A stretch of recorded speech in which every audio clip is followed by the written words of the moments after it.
Hello बच्चों, कैसे हो?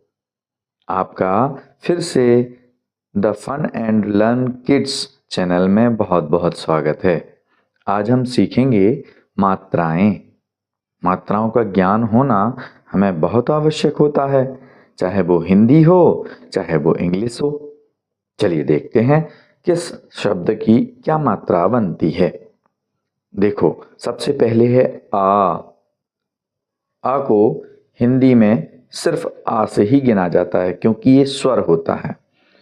इसे इंग्लिश में ए से उच्चारित करते हैं।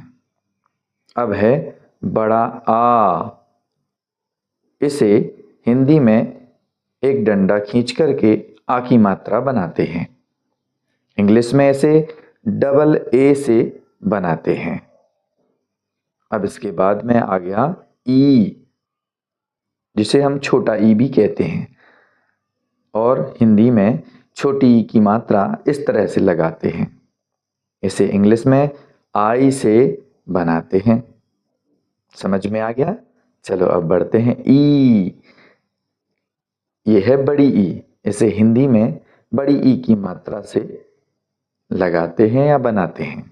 अब देखते हैं इसके बाद इंग्लिश में कैसे बनाते हैं। तो इसे डबल ई से इंग्लिश में बनाते हैं। अब इसके बाद में है ऊ, जिसे हम छोटा ऊ कहते हैं। छोटा ऊ हिंदी में छोटू ऊ की मात्रा से हम बनाते हैं और इंग्लिश में यू से हम उसे बनाते हैं। अब है बड़ा ऊ। हिंदी में उसे बड़ा ऊ की मात्रा हम कहते हैं और उसे लगाते हैं और इंग्लिश में उसे डबल ओ से हम बनाते हैं। याद रखना, डबल ओ, जिसे हम ऊ बोलेंगे। हाँ, अब इसके बाद में है री।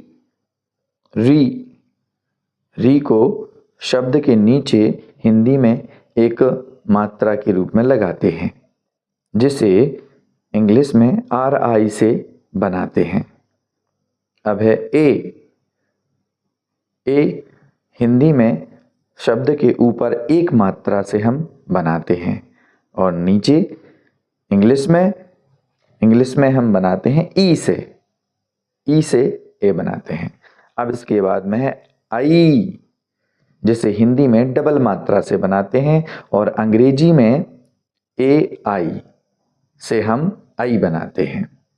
अब है ओ, जिसे हम एक बड़ी मात्रा के रूप में बनाते हैं। जैसे कि आ की मात्रा लगाई थी वैसे आ की मात्रा लगा के और ऊपर एक मात्रा खींच देते हैं, जिसे हम ओ बोलने लग जाते हैं और अंग्रेजी में उसे ओ से हम बनाते हैं। अब है औ।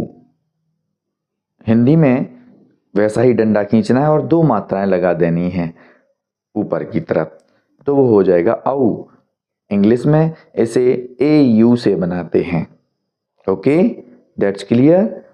अब है